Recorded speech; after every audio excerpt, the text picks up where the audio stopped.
Hey everyone, I'm Bix, and welcome back to Bix Book Summary, where we don't just break down books, we break open new ways of seeing life. Today, we're diving into Die with Zero by Bill Perkins. And this book, it doesn't tap you on the shoulder. It kicks down the door of traditional thinking about money, purpose, and what it really means to live fully. This isn't a call to spend recklessly or abandon responsibility. It's a blueprint for what Perkins calls life optimization, a conscious strategy for how to use your time, energy, and money not just to build wealth, but to build memories, to harvest joy, to create a life that feels rich, not just looks rich on paper. Because here's the hard truth. Money sitting idle is just numbers. It only becomes meaningful when it's traded for something human, something real, something lived. And the dangerous part? That sweet spot, where health, time, and resources all align, isn't permanent. Miss it, and no amount of savings can buy it back. In this summary, we're not just rethinking how we save, we're asking deeper questions. When is the right time to spend? How can we measure the return on experience? And why waiting too long to give, to your kids, to causes, to yourself, might leave you with a fortune and a life half lived. So if you've ever felt torn between being responsible and being alive, if you've ever wondered whether that dream trip, that bold move, that simple moment of joy is worth it now rather than later, this book is your wake-up call. Let's dive in.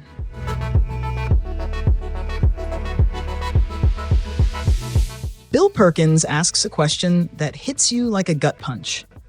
What experiences are you postponing, perhaps indefinitely? Not because you lack money, but because you might soon lack energy, health, or simply the chance. Many of us follow the same predictable script. Work relentlessly now, stack up money, and wait for some mythical later. Retirement, a big bonus, that distant future when we're financially secure, to actually enjoy our lives.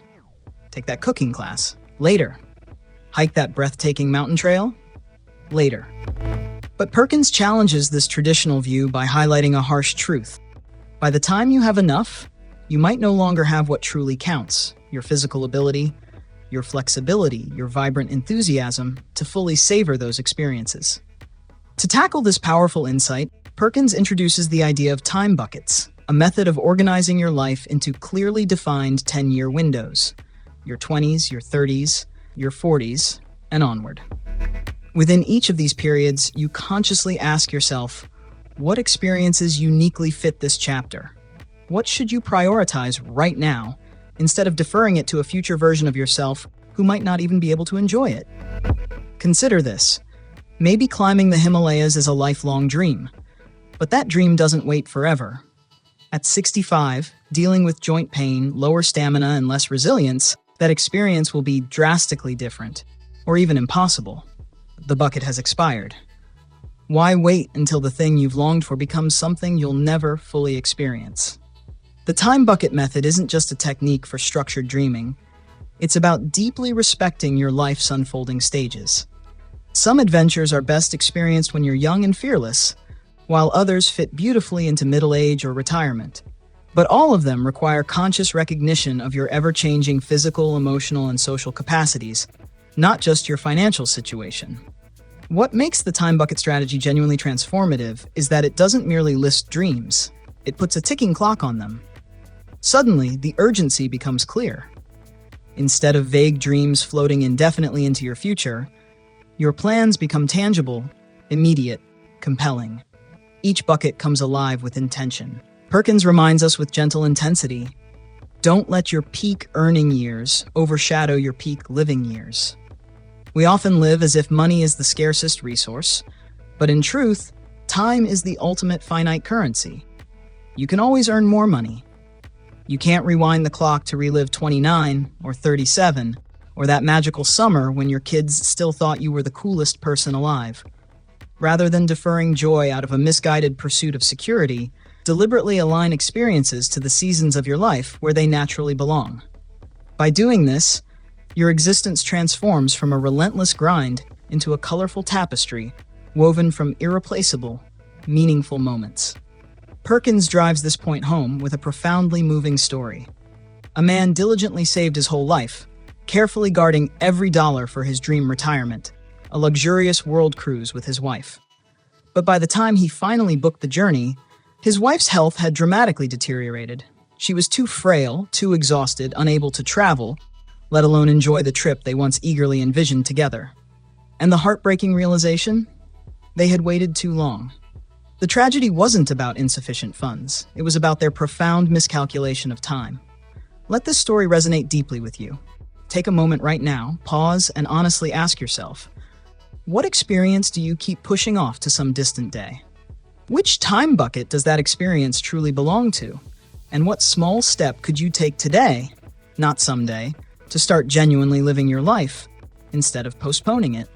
Because if you truly aim to die with zero regrets, it's not just more money you need. It's fewer postponed dreams, fewer missed opportunities, and fewer reasons to look back wishing you'd chosen differently. For decades, we've been taught a straightforward script. Saving equals smart. Skipping vacations, passing up concerts, turning down spontaneous road trips, dinners out, or restful downtime, all supposedly in the name of responsibility. The idea is simple. You're building that nest egg. You're preparing diligently for that elusive someday. But Bill Perkins in Die with Zero turns that entire mindset upside down.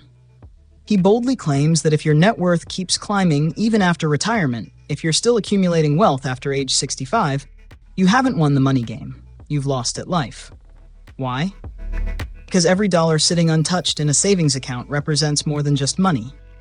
It symbolizes missed opportunities, lost connections, and uncreated memories. It's joy never felt, experiences never embraced, and a lifetime of energy stored up but never exchanged for moments that truly matter. Perkins isn't arguing against saving. He's advocating for something far more profound: optimization. Traditional saving habits are rooted deeply in fear. The fear of the unknown, fear of running out, fear of uncertainty. But Die with Zero challenges us to shift our planning from a place of anxiety and paranoia to a place of purposeful intention. It's about strategically placing your resources where they deliver the greatest returns, not just financially, but emotionally, physically, and socially. You don't simply want money at some indefinite point in the future. You want it when you're young enough to enjoy it fully, healthy enough to embrace it, and curious enough to explore all its possibilities. And this is where Perkins introduces something truly revolutionary: the idea of the net worth curve. Traditional financial planning encourages a steadily rising net worth, with wealth accumulating indefinitely. But Perkins says your net worth should peak before retirement, then gently decline over time. Instead of hoarding wealth, you deliberately harvest it, turning financial resources into meaningful life experiences exactly when they matter most. Think about what this means. You're not measuring success by how much money you have left at the end, but rather by how richly and fully you lived throughout your life's most vibrant years. But how do you actually put this into practice? Perkins offers a clear, practical tool. Calculate your time-to-money ratio. Don't just ask yourself if you can afford something. Ask if this is the best possible moment to experience it. Is this year the ideal time to hike through breathtaking landscapes, dance freely at festivals, surf pristine waves, or explore distant cities? Or are you postponing these dreams to a future that may never come? There's a powerful philosophy behind the idea of dying with zero. Not recklessness, but completion. Perkins argues it means you've successfully transformed your wealth into the one asset that truly matters: meaningful memories. Your money, after all, loses its true value as you age, not just because of inflation, but because your opportunities and desires naturally diminish. At 80, your priorities narrow, your health declines, and your social circle inevitably shrinks. Hoarding resources for a version of yourself who might not even have the capacity or desire to spend it, that's not wisdom. That's misalignment. And to clarify, Perkins isn't advocating mindless spending or impulsive indulgence. He's calling for thoughtful, intentional living that consistently asks important questions. Is this experience genuinely worth investing in right now? Am I underspending out of fear rather than genuine caution? What would leave me with greater regret, doing this or not doing this? This approach transforms your relationship with money from preservation to active participation. It shifts your mindset from hoarding dollars to harvesting life's most precious moments. And here's the beautiful, unexpected benefit. When you live this way, you don't just feel more alive.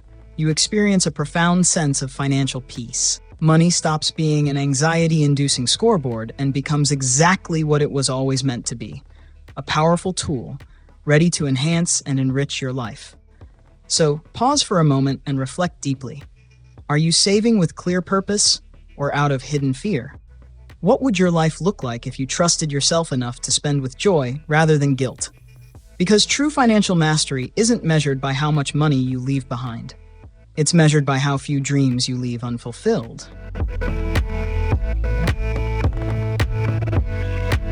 We've been conditioned to believe that the wisest thing you can do with money is invest it, stash it away, let it sit, let it grow, let it multiply.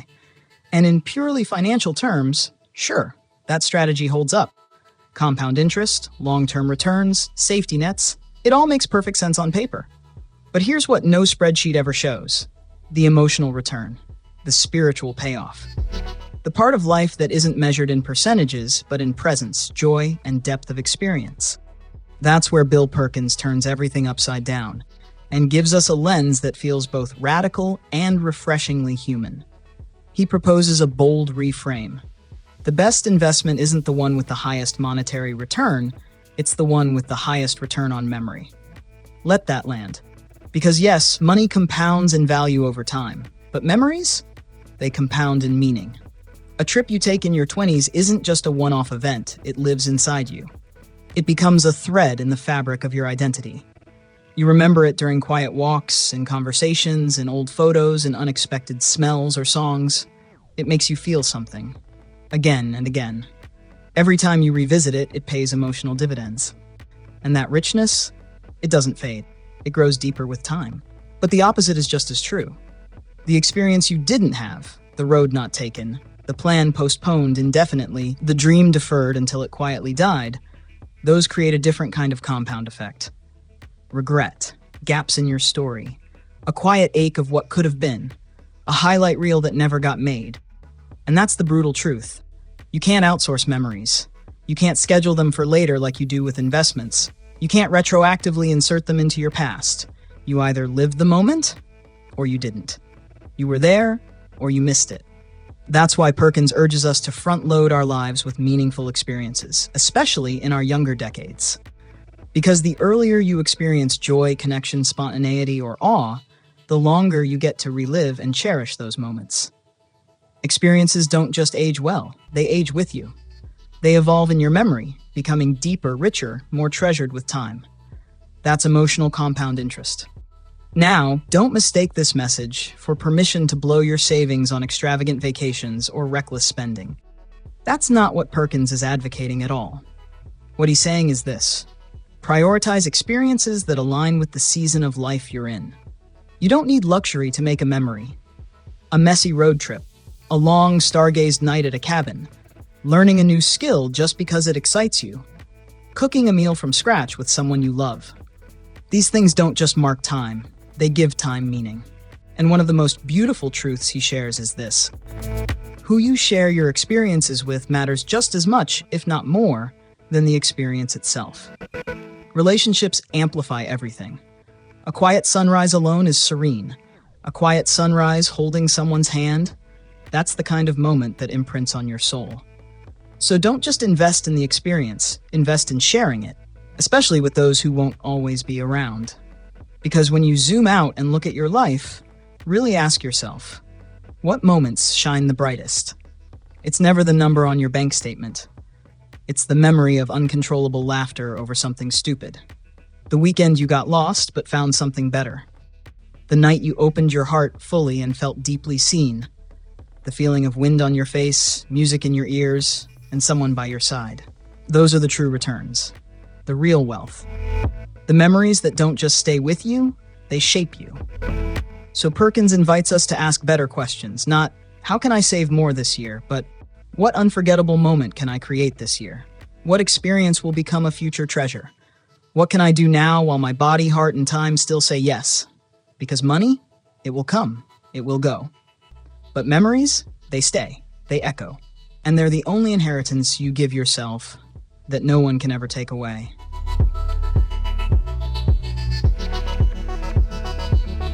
Imagine you've spent your whole life working hard, being wise with money, saying no to indulgence so you could say yes to a better future for your kids.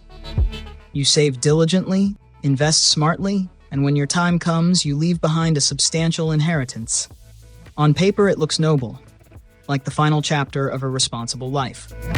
But Bill Perkins invites us to flip that script and ask something far more human. What if the money you leave behind could have meant more? So much more if you'd given it earlier. What if instead of building a life they inherited, your children got to build their lives with you by their side?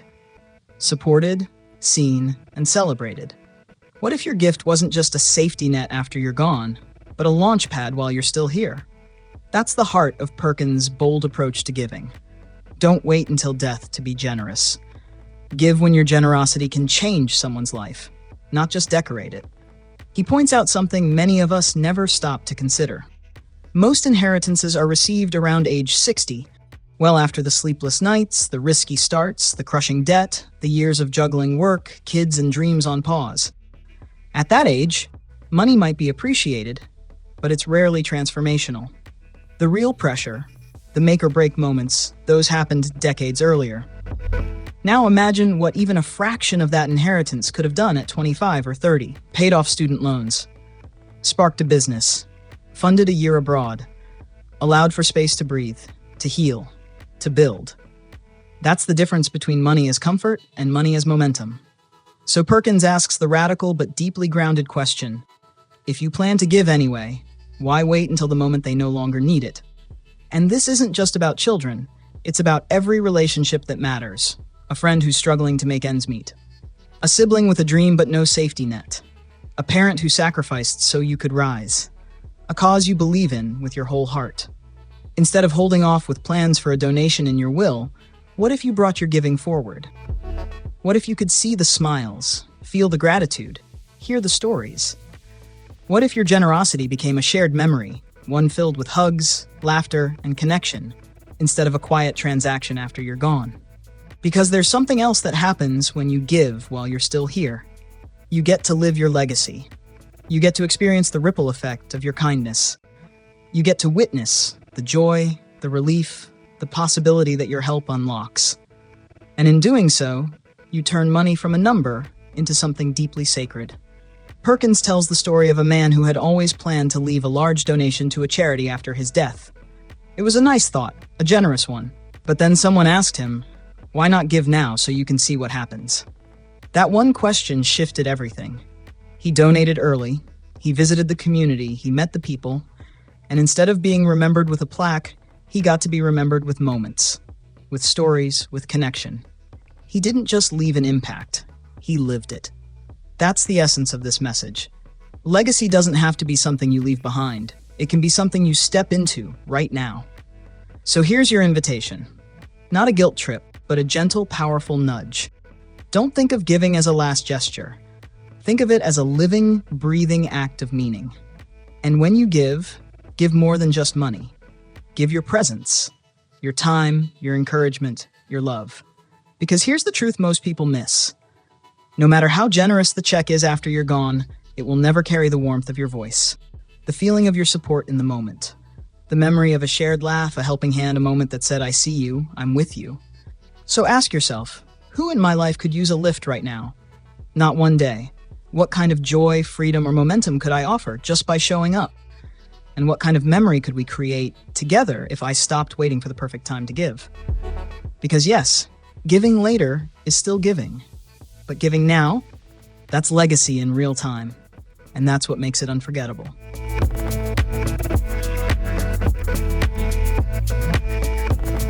Bill Perkins didn't write Die with Zero to turn you into a reckless spender. He didn't write it to encourage throwing caution to the wind or draining your savings on one wild weekend. He wrote it because he recognized something most people miss entirely. We spend so much of our lives guarding the future, building buffers, playing it safe, that we forget to show up for the present, fully, emotionally, intentionally. We chase a moving target called enough. And every time we get close, it shifts just out of reach. 5 years away, then 5 more. We worry that if we spend, we'll regret it. But what Perkins reveals is that the greatest regret at the end of life isn't about what you did with your money, it's about what you didn't let yourself experience. So what does it actually mean to die with zero? It means you used your wealth with wisdom, not just to survive, but to feel alive. It means you translated your resources into moments that mattered. It means you looked at life like a canvas, not a spreadsheet. You painted it boldly. You took the trip when the timing was right. You danced, explored, rested, gave, and loved with intention. You didn't just grow older, you grew richer in the ways that truly count.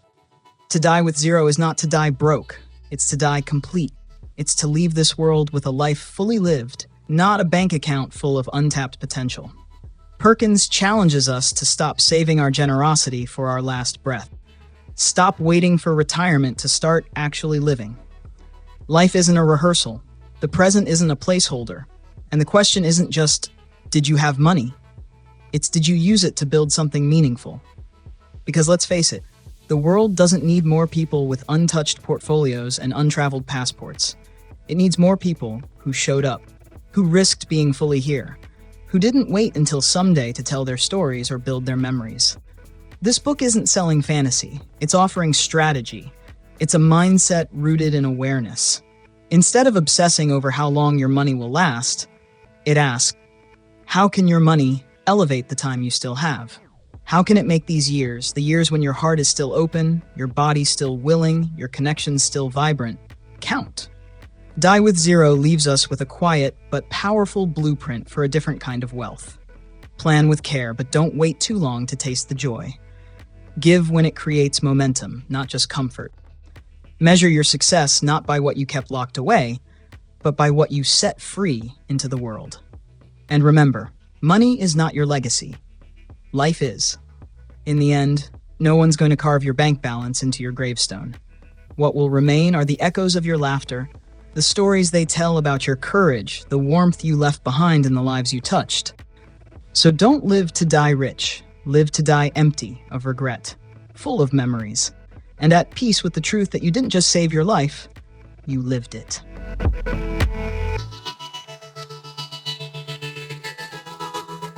Die with Zero isn't about wasting money.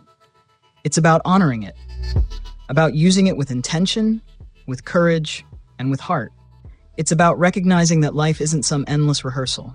It's a fragile, beautiful, unpredictable ride that deserves to be lived while you still have the energy to dance with it. If this message stirred something in you, if it made you rethink how you're spending your days, not just your dollars, do me a favor. Hit that like button, share your biggest insight in the comments, and subscribe to Bic's Book Summary, where we don't just talk about powerful books, we live them. And hey, if you want to dive deeper into Bill Perkins' full philosophy, the link to the book is right there in the description. Trust me, it's one that'll stay with you long after the last page. Before you go, I'd love to hear from you. What's one memory you've been putting off that you're finally ready to make? One trip, one moment, one risk, one connection? Drop it below. I read every comment. Until next time, remember, don't wait, don't hoard, don't sleepwalk through the years hoping someday will come. Live while you're alive. Spend on what fills your soul. Give while your arms are still open. And die with nothing left, except everything that truly mattered. I'll see you in the next one.